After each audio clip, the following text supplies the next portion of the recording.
Panther tanks moved in a narrow column, iron silhouettes sliding through the morning like a procession that believed in its own weight.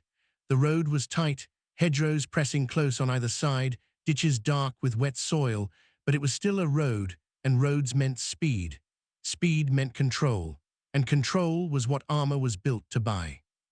Inside the lead Panther, the world was reduced to instruments, periscopes, and the dull roar of the Maybach engine. Heat pooled around boots and knees. The gunner's eye lived in glass. The driver's hands stayed firm on the levers, as if the road itself could be steered into obedience. Then came the impact. Not the crack of a shell, not the scream of metal being punched through, just a single, heavy thud, too deep, too close, like someone had struck the tank with a giant hammer from below. The crew froze in the small space between noise and meaning. A half-second passed. No flash inside, no smoke, no warning hiss of penetration. The armor held as it always promised it would. And then the Panther rose. For an instant, the tracks did not bite the earth at all. Steel and men became weightless together. The road vanished beneath them, and the tank lifted as if the ground had decided to throw it away. The hull pitched violently, optics shattering, bodies slamming into steel, breath ripped out of lungs. The engine screamed on instinct, then choked as the world inverted. A radio handset bounced, and the net filled with fractured voices, half commands, half panic, words broken by impact and disbelief. Outside, dust and smoke climbed where the road had been. Inside, the crew understood something worse than a hit. They had not been struck by the enemy's fire. They had been lifted by the enemy's ground. For a moment after the flip, the road went strangely quiet, quiet enough that the survivors could hear their own breathing inside their headsets. The usual language of battle was missing. No incoming whistle, no distant gun report, no follow-up shots hunting the wreck. Hatches clanged. Men crawled out into the cold air, blinking through dust that tasted like pulverized stone and oil. Instinct made them look outward first, toward the hedgerows, the tree line, the bends ahead, searching for the muzzle flash that should have explained what just happened. There was none. The wrecked Panther lay at an angle that felt wrong, like a ship stranded on land. Its side armor was scraped and bruised, but not pierced. No neat hole, no molten streak. The kind of damage that crews had been taught to fear, penetration, fire, ammunition cooking off, was absent, and that absence was what unsettled them most. The road itself looked as if it had been forced open from below. Not a crater from a shell landing beside it, throwing earth sideways, but a rupture, a lifted seam, the surface split and peeled like the lid of a box. The blast had not struck them from the horizon. It had come from under their feet. Behind them, other Panthers braked hard, engines growling in sudden restraint. Steel giants halted nose to tail, unsure whether they faced artillery, aircraft, or a minefield, because the evidence refused to choose a category. Officers shouted contradictory orders. One voice insisted on air attack. Another spat out the word sabotage.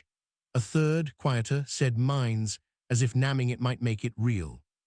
Panic did not come as screaming. It came as calculation breaking down. Armor was meant to answer threats you could see. It was shaped for gunfire, angled for shells, built around the belief that danger approached from the front. But this danger had arrived from beneath, where armor was thinner and certainty was thinner still. And as the column sat motionless on that narrow strip of road, the fear spread with a simple realization. Whatever had done this was still there. Under them. The decision to use the road had seemed almost ordinary. Roads were the arteries of movement, firm ground, predictable turns, quick passage through country that could swallow vehicles whole if they strayed into soft fields and hidden ditches. For German armor, especially something as heavy as a Panther, a road was not merely convenience, it was permission. Reconnaissance had reported nothing, no warning stakes, no freshly turned earth, no telltale patches of disturbed gravel. The surface looked packed and used, the kind of road that had carried carts, bicycles, and livestock long before it carried tanks. Earlier in the day, traffic had moved along it, civilian wagons, perhaps a few military vehicles. leaving behind the quiet illusion of normality. That illusion became reassurance. Steel crews trusted what looked familiar. They trusted the evidence of wheels and footprints more than they trusted the doubts that lived in the back of the mind. A road that had been used was a road that was safe, safe enough at least to keep the column on schedule. And schedule mattered. Command wanted tempo. Tempo kept the enemy off balance. Tempo prevented artillery from ranging, aircraft from circling, infantry from digging in. Tempo was how armor turned weight into victory, so the order was simple: push forward, keep the line tight, do not lose momentum. The spacing between tanks closed. Partly it was doctrine, mutual support, protection against ambush. Partly it was impatience, the quiet pressure that crawled down a formation when everyone knows they are supposed to be somewhere else, soon. In a narrow corridor of hedgerows and ditches, there was no room to fan out, no shoulder wide enough for a cautious bypass. The road dictated their shape. And in dictating their shape, it dictated their vulnerability. A single wreck ahead could not be passed without leaving firm ground. A single suspicion beneath the surface could not be tested without stopping. The closer the tanks packed together, the more they became one large, slow organism, dependent on the same strip of earth. What had looked like the safest option, speed, solidity, control, turned quietly into a trap. Because once the first Panther lifted off that road, the road stopped being a route. It became a weapon. The Panther carried a reputation that arrived before it did. Crews spoke of its long gun with a kind of sober pride, and 75 that could reach out and cut through enemy armor before the enemy even understood they were seen. They spoke of its frontal plate as if it were a law of nature, thick, sloped, and difficult to defeat without luck or proximity. In training, confidence was not taught as emotion, it was taught as procedure. A Panther was built to face the enemy head-on. The front was the shield, the gun was the answer, and the battlefield was imagined as a contest of sightlines and steel. Threats were diagrams: enemy tanks on ridgelines, anti-tank guns in orchards, aircraft swooping down with rockets. Everything had a direction. Everything had a place where it came from. So crews learned to scan forward, to keep the turret searching, to calculate ranges and angles, to trust their armor in the moments when fear tried to shorten the breath. Minds, by comparison, lived on the edges of doctrine. They were discussed, certainly, but often as an infantry concern, something for sappers, for foot soldiers with probes and wire cutters. Mines were part of the ground war, not the armor war. A tank crew's work was to fight what it could see, not what might be buried. And above all, speed was treated like armor's companion. Command doctrine prized momentum. A breakthrough was not a single fight won, but a sequence of fights prevented, enemy guns overrun before they could be properly sighted, enemy reserves caught on the move, enemy plans shattered by pace. The Panther, with its balance of firepower and protection, was supposed to make that pace possible. So confidence became habit. A driver trusted the road because stopping felt like weakness. A commander trusted the steel because doubt felt like hesitation. Even when the landscape narrowed and the hedgerows pressed in, the belief remained. The Panther would carry them through whatever the enemy could throw from ahead. It was a belief hammered into them by engineering, reinforced by stories, and confirmed, often enough, by survival. And that was the danger of it. Because the Panther was built to defeat the enemy's gun. It was not built to defeat the enemy's patience. Across the line, the Allies had reached a different conclusion about the Panther. They respected its gun, they feared its frontal armor, and precisely because of that, they decided not to meet it where it was strongest. Reports were clear. Engaging Panthers head-on cost time, ammunition, and men. Even when a kill was achieved, it was often expensive and uncertain. The German tank was built for duels, and duels favored whoever brought the thicker plate and the longer reach.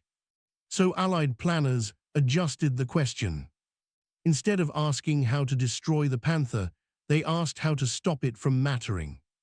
Engineers and sappers became as important as gunners.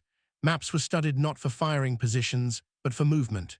Roads, bridges, culverts, and bends were marked as decisions already made by the enemy, places heavy armor would have to use because there were no good alternatives. A tank could fight in a field. It could not easily leave a road without risking bogging, breakdown, or exposure. That predictability was the weakness. Mines were laid where detours were impossible or costly, not scattered randomly, but arranged with intent, under road surfaces that looked untouched, near choke points where vehicles would compress, in stretches where stopping to probe would take time and draw fire. The goal was not necessarily to kill every tank, it was to halt one. German doctrine assumed confrontation. It assumed the enemy would answer steel with steel, gun with gun. That assumption carried a quiet arrogance, that the battle would be decided by courage, armor, and marksmanship. The Allies chose geometry instead. A disabled tank could block a column better than a destroyed one. A flipped hull could deny a road more effectively than a burning wreck. Once movement stopped, everything else could be layered on: artillery to prevent clearance, infantry to threaten crews, aircraft to punish concentration. It was not heroic work. It did not produce dramatic duels or clean victories. But it was efficient. And in that efficiency lay its power. The Panther was designed to dominate a battlefield. The Allies designed the battlefield to refuse domination. Inside a Panther, war was intimate and exhausting.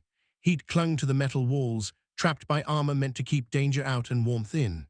The engine's constant roar pressed against the ears until silence itself became unsettling. Every man had a narrow world: levers, dials, optics, each task precise, rehearsed, and repeated until it felt automatic. The commander stood half-exposed in the cupola, balancing urgency against uncertainty. He watched the road ahead and the flanks beyond it, knowing that speed was expected, but that mistakes were permanent. The driver kept his eyes fixed forward, reading the surface for ruts and soft spots, hands steady on the controls. The gunner searched the horizon through magnified glass, scanning for threats that announced themselves with shape and movement. No one watched the ground beneath them. Routine swallowed doubt. It always did. Small hesitations, an odd quiet, a stretch of road that felt too empty were pushed aside by procedure and by the unspoken pressure not to be the one who slowed the column. To hesitate was to invite reprimand, or worse, to suggest fear where confidence was demanded. Then the radio crackled with news from ahead. Another impact, another halt. Voices tightened, clipped, edged with strain. The word mine passed across the net again, no longer hypothetical. For a moment, the column seemed to hold its breath. Orders followed quickly, firm and unmistakable: close up, maintain spacing as best you can, push through the danger zone. Discipline answered before instinct could argue. Tanks edged forward, compressing the line, each crew aware that stopping too long made them a target. Yet moving meant trusting the same strip of road that had already betrayed one of their own. Inside the steel, fear did not roar, it pressed. Men gripped their positions harder, focusing on tasks that could be controlled: engine speed, turret traverse, radio checks. The Panther moved again, heavy and deliberate, as if momentum itself might be protection. But now the struggle had begun, not against an enemy they could see, but against the quiet voice inside each crewman that warned them the ground itself was no longer neutral. And that voice was getting harder to ignore. The weapon waiting beneath the road was not sophisticated in appearance, but it was deliberate in purpose. Heavy anti-tank mines were designed around a simple truth of armored warfare: a tank is strongest where it expects to be hit, and weakest where it assumes safety. Pressure triggers did the rest. Buried under packed earth or roadbed, these mines required weight, not speed. The Panther provided both. Its mass, over 40 tons, pressed down evenly through its tracks, exactly the condition needed to arm and fire the device. There was no warning click, no time to react. The tank itself completed the weapon. The blast did not behave like a shell. It did not strike from the side or front. It expanded upward, forcing energy into the belly of the hull, where armor was thinner and structural supports were vulnerable. The intention was not always penetration. Often, it was disruption, breaking suspension arms, snapping torsion bars, tearing tracks free, or lifting the entire vehicle just enough to make gravity the final blow. In the narrow confines of a road, that lift was catastrophic. Mines were placed where tanks could not spread out, near bends that limited visibility, bridges that forced alignment, culverts and drainage points where excavation left seams easy to hide. The road itself became camouflage, its normality hiding violence beneath. For a Panther, weight was both strength and liability, the same mass that gave it stability when firing, that helped it crush obstacles and push through resistance, now ensured the mine's effectiveness. Lighter vehicles might pass, the tank could not. One detonation did not need to destroy a column, it only needed to disable a single vehicle in the wrong place. Once stopped, the column's power collapsed into vulnerability, compressed, predictable, and slow to recover. In this logic, technology turned against itself. Armor thickness meant nothing if the hull was lifted and twisted. Firepower was useless if the gun could no longer traverse, or if the crew was stunned, injured, or forced to abandon the vehicle. The mine did not seek glory, it did not announce itself. It simply waited, knowing that mass, sooner or later, would betray the machine built upon it. The disabled Panther did more than break, it blocked. Its bulk lay across the narrow road like a fallen wall, a piece of machinery that had suddenly become terrain. The column behind it slowed to a crawl, then stopped entirely, engines idling in constrained frustration. A Panther could not simply pass another Panther. To go around meant leaving the road's hard surface and risking the soft ground beyond, mud, ditches, hidden hollows that could swallow 40 tons without mercy.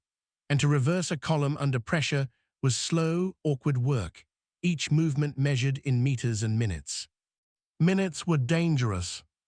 Orders came down the line in sharp bursts. Recovery vehicles were requested, half-tracks, towing tractors, anything with the power to pull steel free, but recovery meant exposure. It meant stopping long enough for the enemy to understand what was happening and to respond. Even worse, it meant trusting the road again, moving heavy machines forward into a place that might be mined, then placing them right where the enemy wanted them, clustered, predictable, and working. Engineers moved up with probes and tools, crouching low, eyes fixed on the surface. Their work was slow by necessity. A minefield was not defeated by courage.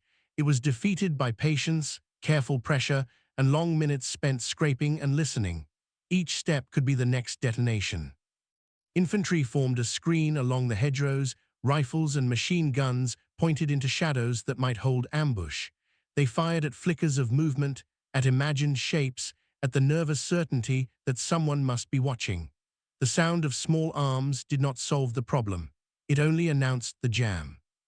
The air filled with exhaust, dust, and the tension of immobility. In a moving column, armor felt like power. In a stalled column, it felt like confinement. Steel that had promised protection now trapped men inside a target that could not shift quickly enough to save itself. And with every passing minute, the same thought returned, colder each time. If the enemy had buried the first mine, they had likely buried more. The road was no longer a route forward. It was a corridor where time could kill. The first shells did not arrive all at once. They came cautiously, as if the gunners on the far side of the line were testing the shape of the problem. A round landed short, throwing dirt and gravel into the air beside the road. Another burst farther back, close enough to make crews duck instinctively inside their hulls. Then the pattern tightened. Allied artillery did not need to destroy the column. It only needed to make movement impossible. Rounds fell near the wreck and the stalled tanks behind it, bracketing the road with deliberate spacing, too close to ignore, too imprecise to outrun, in a traffic jam of steel. Clearing the minefield under fire became a calculation of risk with no good answer. Engineers hesitated, then withdrew, then tried again, their work undone each time a shell landed close enough to scatter tools and nerve alike. Recovery vehicles backed off, their crews unwilling to gamble against both buried explosives and falling steel. Smoke shells joined the barrage, drifting across the narrow road and turning vehicles into isolated islands. Visibility vanished. Commanders lost sight of one another. What had been a column dissolved into a series of frightened compartments, each crew sealed inside its own noise and uncertainty. Radios overloaded. Every tank demanded priority. Every commander believed his situation was the most urgent. Orders crossed and contradicted, clipped by static and interference. Central control thinned until decisions were made locally by men who could see only a few meters of road and feel only the tremor of nearby explosions. That was the enemy's intent. The mine had stopped the column. The artillery ensured it stayed stopped. Armor that could have fought its way through an ambush now sat helpless, unable to bring its guns to bear on an enemy that remained unseen. The battlefield had shifted from confrontation to containment. What began as a single, silent detonation revealed its true purpose. The mine was never meant to finish the battle. It was meant to open the door. And through that door, fire now fell. The turning point was not a single order or a single explosion. It was a change in the way men looked at their own machine. Until that morning, the Panther had been a certainty, an answer to enemy tanks, a shelter against enemy guns. Even fear had a shape. Shells came from somewhere, aircraft came from above, anti-tank guns hid along hedges. A crew could imagine those threats, prepare for them, fight them. But now they watched Panthers, massive, confident, engineered for domination, reduced to wrecks without ever seeing the hand that struck them. A tank sat with its track torn away, immobilized like a wounded animal. Another lay tilted and broken, its turret askew, its crew shaken into silence. In the minds of the men still inside running vehicles, something cracked, not the armor, but the belief. The rhythm of movement changed immediately. Drivers slowed, not from mechanical caution, but from psychological restraint. The column compressed and stretched unevenly, hesitation rippling backward like a shockwave. Every meter of road became suspect. Every patch of gravel looked disturbed. Every culvert and bend became a question. Schedules dissolved.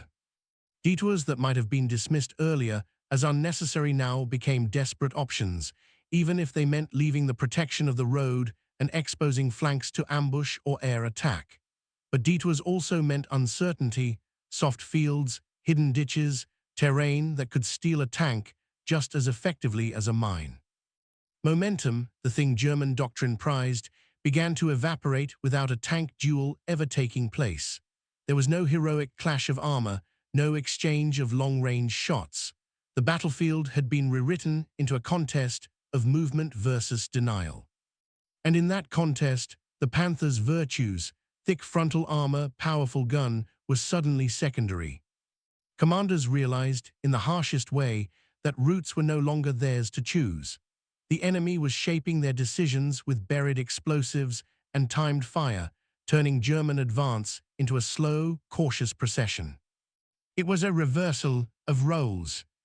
The Panther had been built to dictate. The decision point came under fire, as such decisions often did. Steel could be replaced, trained crews could not, but leaving a Panther behind felt like surrendering more than metal. It felt like admitting defeat to an enemy who had never shown his face. Engineers moved forward again, this time with towing cables and quiet urgency. The flipped Panther lay awkwardly, its mass resisting every attempt to right it. Each connection took time. Each minute under artillery threat stretched nerves thinner.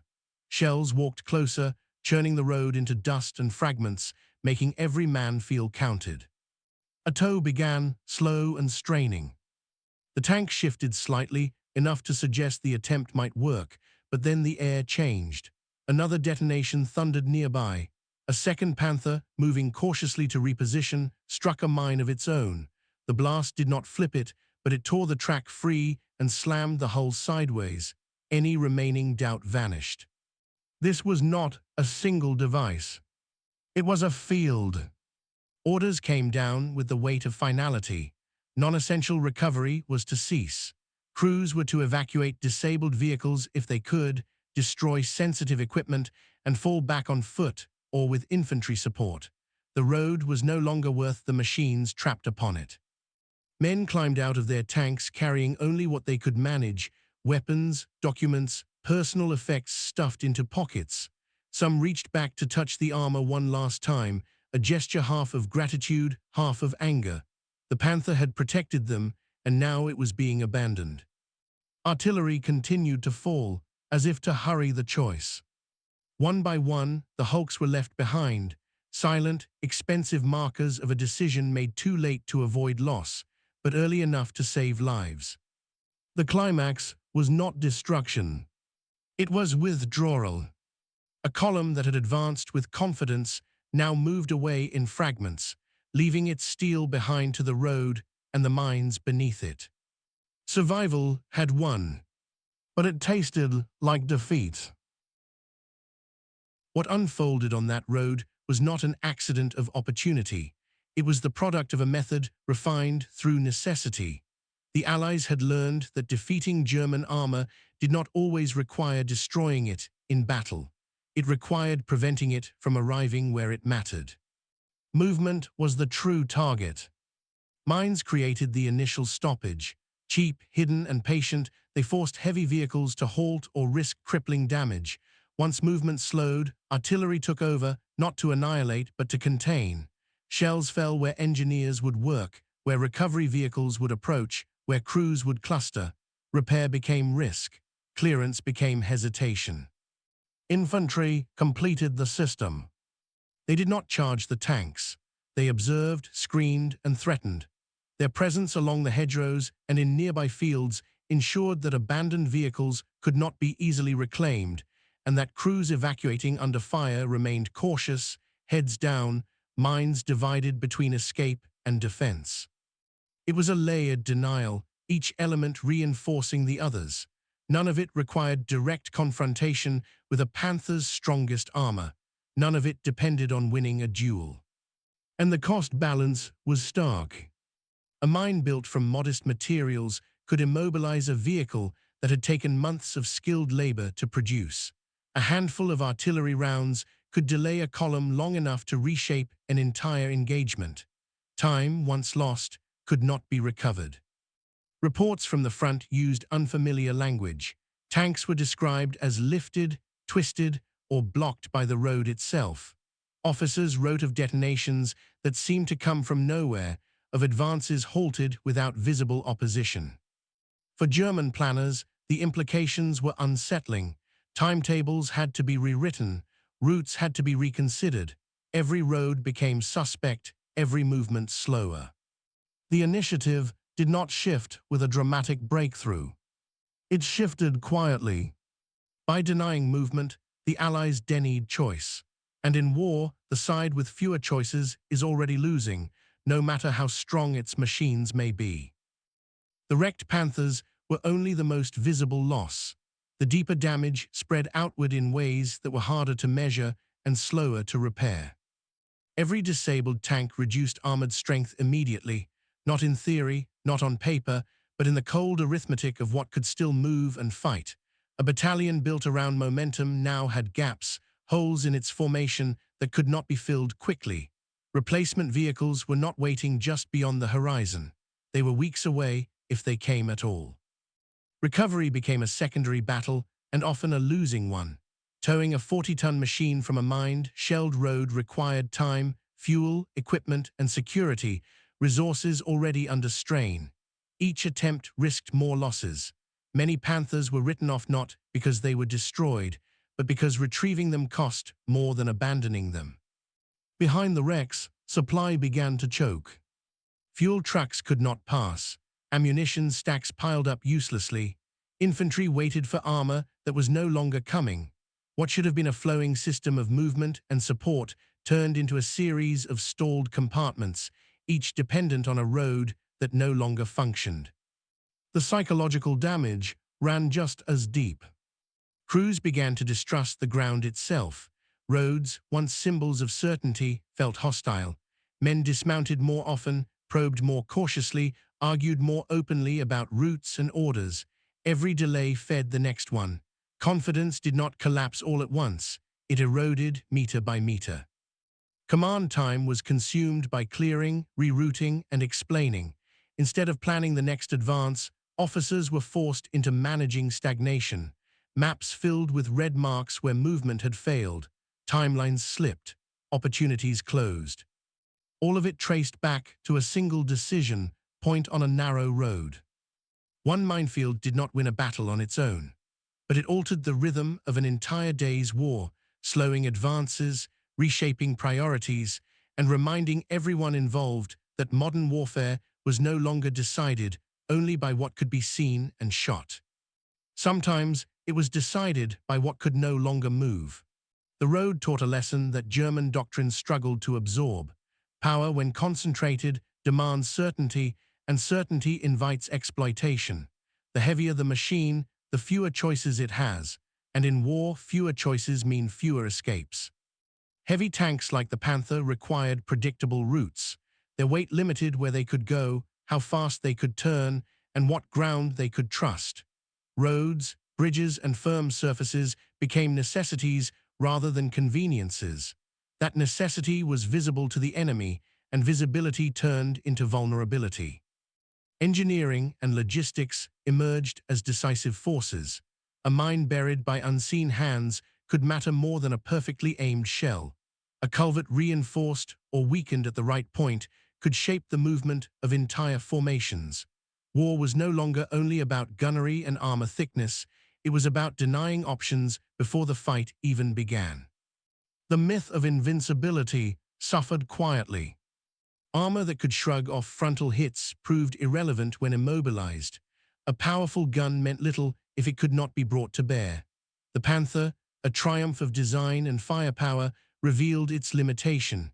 It depended on freedom of movement to express its strength. German doctrine, shaped by speed and decisive thrusts, found itself constrained by caution it had not fully prepared for. Slowing down felt like defeat, yet moving quickly invited disaster. There was no comfortable answer. The Allies, by contrast, demonstrated a different philosophy. They did not seek to outmatch German armor blow for blow. They sought to remove its choices. By shaping terrain, routes, and timing, they forced outcomes without demanding confrontation. The Panther became a symbol of both brilliance and burden, proof that technological excellence could not erase fundamental constraints. Mass delivered firepower and protection, but it also demanded obedience to the ground beneath it. And when the ground refused cooperation, mass became a liability. The lesson was not written in manuals that day. It was written in stalled columns. Years later, the survivors did not describe that day in terms of fire or enemy numbers. They spoke instead of a sensation, an instant when something impossibly heavy stopped obeying gravity. They remembered the feeling of weightlessness inside a machine built to be immovable, the brief silence between impact and understanding, the moment when the road, trusted without thought, revealed itself as the true adversary. The Panther had been designed to dominate space through strength, thick armor, a powerful gun, the confidence to advance where others hesitated. But it was undone not by superior force, but by buried patience. A device hidden by soil achieved what shells often could not. It took away certainty. When the battle moved on, the road returned to stillness. Dust settled. Wrecks were salvaged or left to rust. Later travelers would see little to explain what had happened there.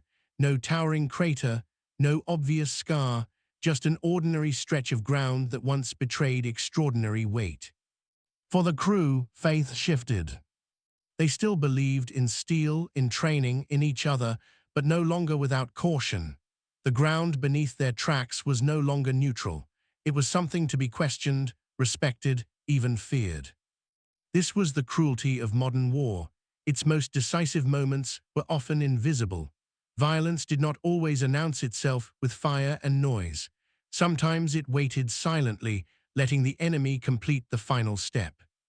They had felt one impact, nothing more dramatic than a heavy blow. Then their tank lifted off the road.